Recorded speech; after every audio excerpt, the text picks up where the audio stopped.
Hello बच्चों, तो आज हम बात करते हैं केमिकल काइनेटिक्स चैप्टर की। इंट्रोडक्शन पढ़ें तो ये क्या है, इसकी definition. It is the branch of chemistry deals with the study of reaction rate and there mechanism.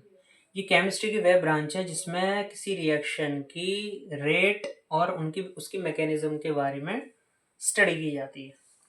On the basis of kinetics these reactions are of three types. Kinetics के basis पे, यानी कि आयंस मूवमेंट्स। काइनेटिक्स मतलब word समझ रहे हो, kinetics chemical और kinetics. Chemical मतलब जो केमिकल के अंदर रिएक्टेंट मॉलिक्यूल्स होंगे उनका जो मूवमेंट होगा वो काइनेटिक्स होता है। ठीक है, एक तरह से रिएक्शन के अंदर रिएक्टेंट प्रोडक्ट जो मॉलिक्यूल हैं उनका मूवमेंट काइनेटिक्स कहलाता है। और केमिकल है, क्योंकि केमिकल के अंदर हो रही है ये सारी रिएक्शन, तो केमिकल काइनेटिक्स।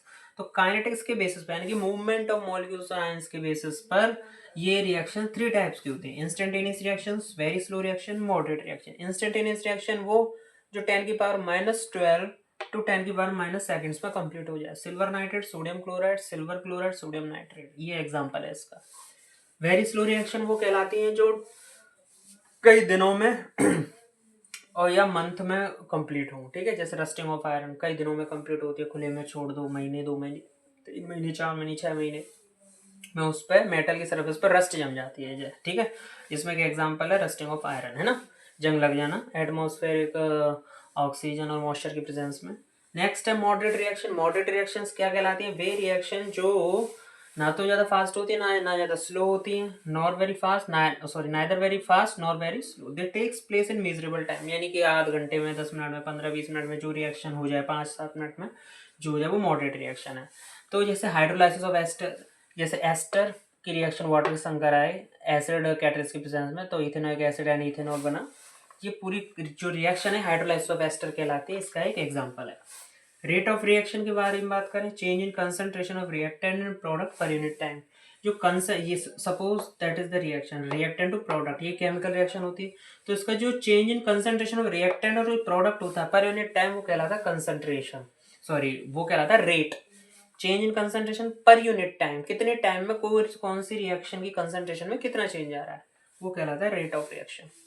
एग्जाम्पल, इसको हम माइनस डेल्टा आर और डेल्टा टी से शो करते हैं। यदि ये इंस्टेंटेनियस नहीं है तो हम इसे delta R upon delta T से शो करेंगे, इस तरह से।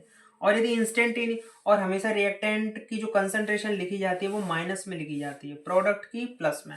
अच्छा, यदि इंस्टेंटेनियस लगा दूं तो ये D R upon D T हो जाता है, बस इतना फर्क है। इंस्टेंटेनियस यानी कि स्मॉल चेंज होता है, इंस्टेंटेनियस में क्या होता है? Small change. डेल्टा मतलब कैपिटल चेंज, ज्यादा चेंज के लिए बताते हैं। रेट ऑफ रिएक्शन प्रोडक्ट वही चीज है, इंस्टेंटेनियस नहीं लगाए तो delta P upon delta T, वो ट्राइंगल का साइन जो होता है वो लग जाता है यहाँ पर रेट ऑफ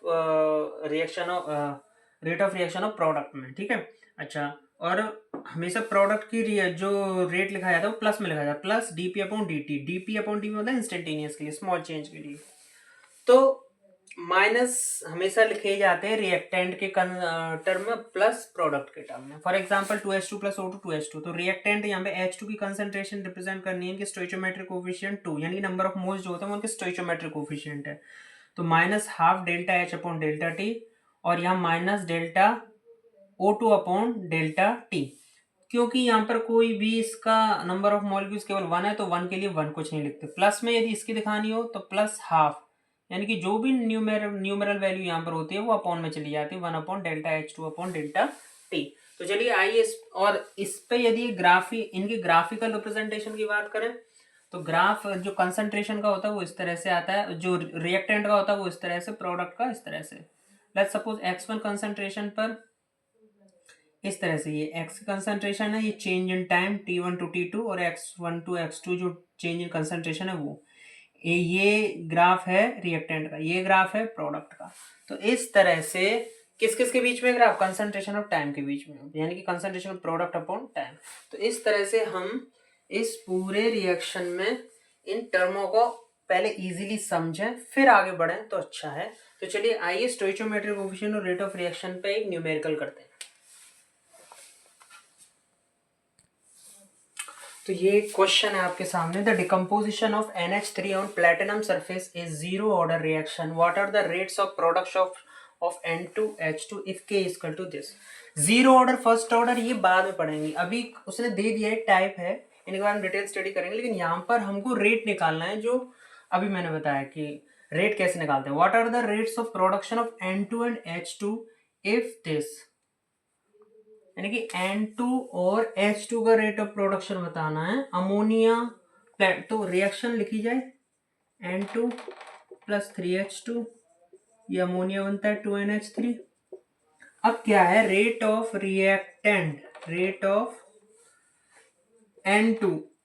अब सबका यदि मैं इक्वल रेट लिखूं तो कैसे लिखा जाएगा, minus delta N2 upon delta T, या dN2 अपॉन dt लिख सकते हैं, माइनस dN2, एक ही बात है लगभग, dN2 अपॉन dt, बस इंस्टेंटेनियस और उसके चेंज में था ये।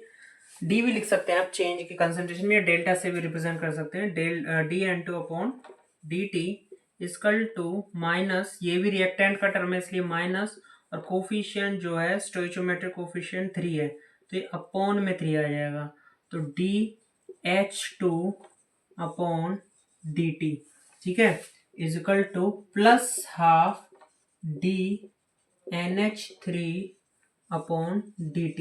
इस तरह से आप इसे रिप्रेजेंट कर सकते हैं। अब यहाँ पर पूछ क्या रहा है, ओवरऑल हमने रिएक्शन लिख ली इस तरह से, पूछ क्या रहा है production of N2 and H2, यानी कि ये प्रोडक्शन ऑफ N2, तो ये सब रेट K के बराबर है ये, ठीक है, K के बराबर एक तरह से, तो K यानी कि रेट K इस तरह से क्या हो जाएगा कि production, the rate of production of N2 and H2, N2 का हम रेट ऑफ प्रोडक्शन किस तरह से निकाल सकते हैं, तो N2 का हम इस तरह से निकाल सकते हैं, N2 का हम इस तरह से निकाल सकते हैं, क्योंकि एक तरह से माइनस डी ये वाला टर्म लिखना है जहां हमको पूछा जा रहा है rate of production upon dt है। K कितना दे रखा है 2.5 इंटू 10 की पावर माइनस 4, ठीक है, dN2 कितना दे रखा है ये हमको निकालना है। अब इसको यदि मैं सॉल्व करूं तो ये 1 ही है, कुछ नहीं होना, तो एज इट इज ये वैल्यू आ जाएगी। माइनस साइन ये इंडिकेट करता है कि कंसंट्रेशन डिक्रीज हो रही है, ठीक है, तो 2.5 इंटू 10 की पावर माइनस 4 मोल पर लीटर पर सेकेंड, ठीक है। जीरो ऑर्डर रिएक्शन के लिए जो हमारी यूनिट होती है तो एज इट इज आ जाएगा मोल पर लीटर पर सेकेंड। अब यहाँ क्या क्या लिख सकते हैं इसे फाइनल आंसर में, rate of formation, rate of production of N2, rate of production of N2 is this 2.5 into 10 की पावर माइनस 4। नेक्स्ट हम बात कर रहे हैं इसकी रेट ऑफ, अब H2 की पूछ रहा है, H2 कहाँ है टर्म पूरी रिएक्शन में, देखिए ये जो हमने रिएक्शन लिख दी है इसमें H2 कहाँ है, ये वाला टर्म है H2, ये तो इसको लिखेंगे यानी कि माइनस, तो रेट यानी कि K बराबर, और बराबर K के है तो K भी लिखना पड़ेगा, -1/3। अच्छा ये किसके इक्वल है, ये इसके इक्वल है, चलिए ठीक है, तो K के लिए हम कैसे निकालेंगे, dH2 ओवर dt। अब भाई K की वैल्यू कितनी है 2.5, तो 2.5 इंटू 10 की पावर माइनस 4 इक्वल टू -1/3, और ये इंटू 10 की power sorry -1/3 dH2 upon dt।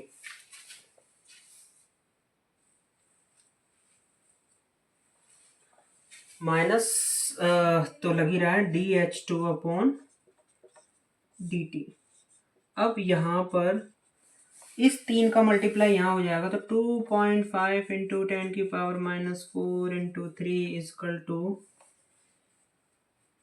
अब DH, अब यहाँ पर माइनस साइन हट जाएगा क्योंकि माइनस लगा नहीं रहना दे सकते हम, तो एक तरह से ये डिक्रीज ही हो रही कंसंट्रेशन, लेकिन हमने कंसंट्रेट रेट निकालना है हमको बस, तो यहाँ हमको साइन से कोई मतलब नहीं है फिलहाल के लिए, dH2 अपॉन dt।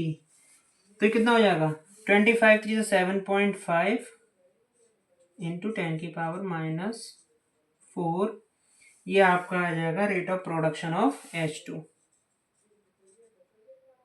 यहाँ पे लिखूँ इसे तो ये लगभग आ जाएगा आपका कैलकुलेट फाइनल करके तो 3 का मल्टीप्लाई इसमें हो जाएगा तो 7.5 इंटू 10⁻⁴।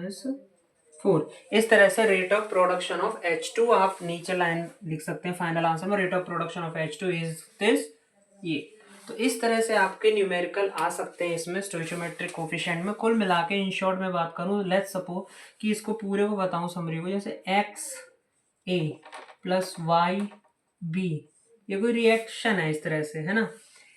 ए सी प्लस बी डी, तो यहाँ पर रेट कैसे लिखेंगे, ये स्टोइचोमेट्रिक कोफिशिएंट है सारे, ये छोटे सिंबल बनाए मैंने। तो यहाँ पर होगा एक तरह से रेट यदि मैं लिखूंगा तो इस तरह से -1/x D A upon D T reactant का, ये -1/y D V upon D T, और ये इस तरह से +1/a D C upon D T बराबर +1/b D D upon D T. तो इज लाइक दिस, आप इस तरह से रेट लिखेंगे इस फॉर्मेट में। कभी भी क्वेश्चन पूछे तो या तो किसी एक की, इनमें से किसी एक की कंसंट्रेशन आपको दे रखी होती है या कांस्टेंट गिवन होता है, तो इस तरह से कुछ ना कुछ आपको गिवन होगा और आपको इस तरह से रेट ऑफ जो रिक्वायर्ड कंपोनेंट्स है वो पूछा जा सकता है। आई होप आपको ये वीडियो पसंद आई होगी। तो पढ़ते रहिए, कीप लर्निंग।